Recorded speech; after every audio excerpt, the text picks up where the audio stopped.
আমরা দেখেছি বঙ্গবীর কাদের সিদ্দিকী তিনিও গেছেন জামাতের ইফতার প্রোগ্রামে। তিনি বলেছিলেন বেহেশতের মধ্যে যদি জামাত থাকে ওই বেহেশতে আমি যেতে চাই না। নাউজুবিল্লাহ বলবেন না?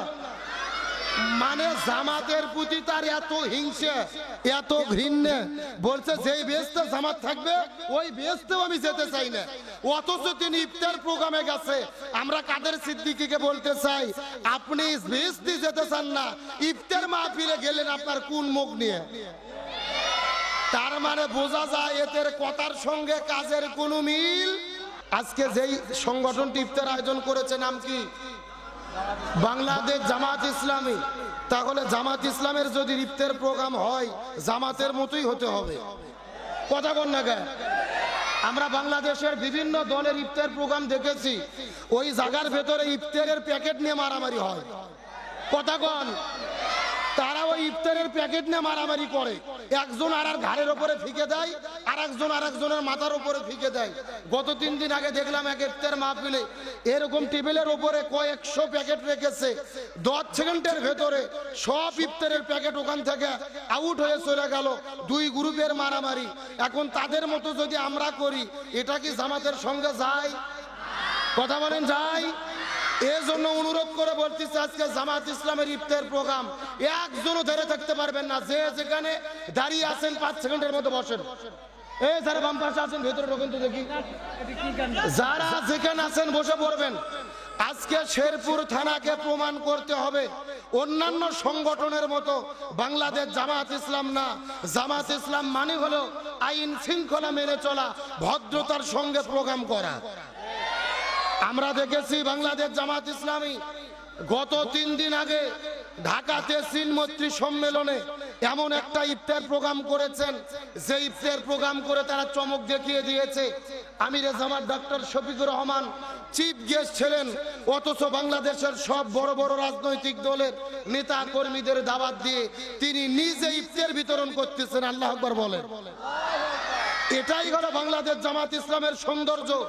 এখানে কোনো নেতা কর্মী নেই, আমরা সবাই নেতা, সবাই কর্মী, আমরা সবাই হলাম কোরআনের কর্মী। আমরা দেখেছি বঙ্গবীর কাদের সিদ্দিকী তিনিও গেছেন জামাতের ইফতার প্রোগ্রামে। তিনি বলেছিলেন বেহেশতের মধ্যে যদি জামাত থাকে ওই বেহেশতে আমি যেতে চাই না। নাউজুবিল্লাহ বলবেন না? মানে জামাতের প্রতি তার এত হিংসা, এত ঘৃণা, বলছে যেই বেহেশতে জামাত থাকবে ওই বেহেশতেও আমি যেতে চাই না। অথচ তিনি ইফতার প্রোগ্রামে গেছে। আমরা কাদের সিদ্দিকীকে বলতে চাই, আপনি বেহেশতে যেতে চান না, ইফতার মাহফিলে গেলেন আপনার কোন মুখ নিয়ে? তার মানে বোঝা যায় এদের কথার সঙ্গে কাজের কোনো মিল। আর রাসূল বলেছেন মুনাফিকের লক্ষণ হলো 3টা। 1 নম্বর কথা বলে মিথ্যে বলে, ওয়াদা করে ভঙ্গ করে, আমানতের খেয়ানত করে।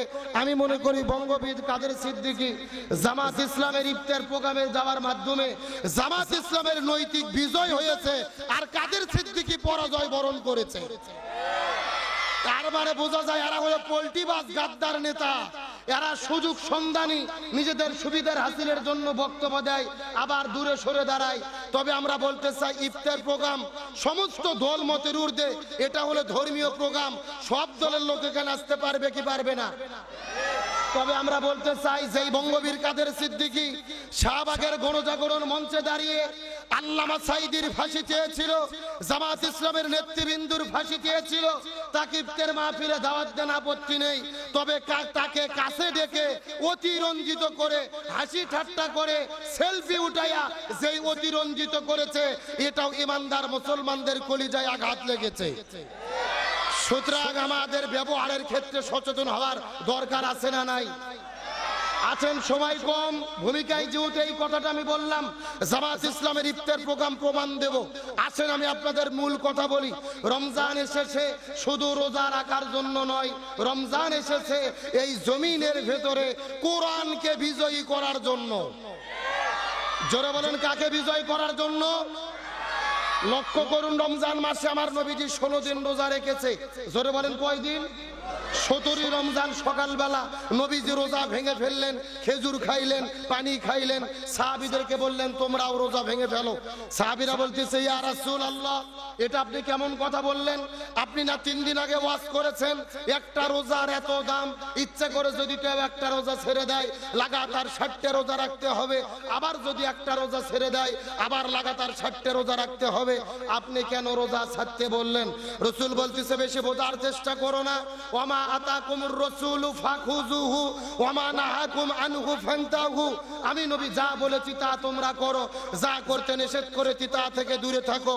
আবু জেহেল মদিনায় আক্রমণ করেছে, আর বসে থাকা যাবে না, এখন আবু জেহেলের মোকাবেলা করতে হবে। আল্লাহু আকবার বলেন।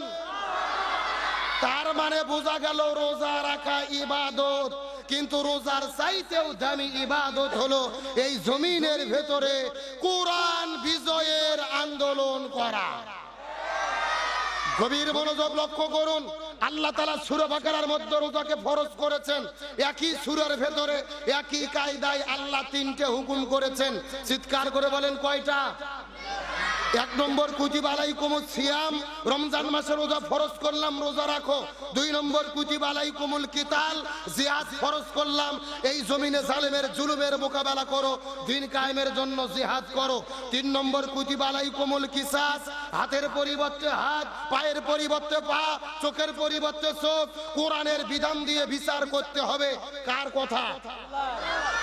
আল্লাহ একবার বলছে কুতিবা আলাইকুমুস সিয়াম, তোমরা রোজা রাখো।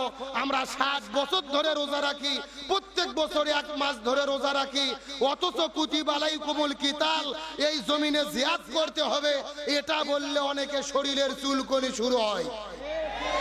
আরো ধরে বলেন না কেন?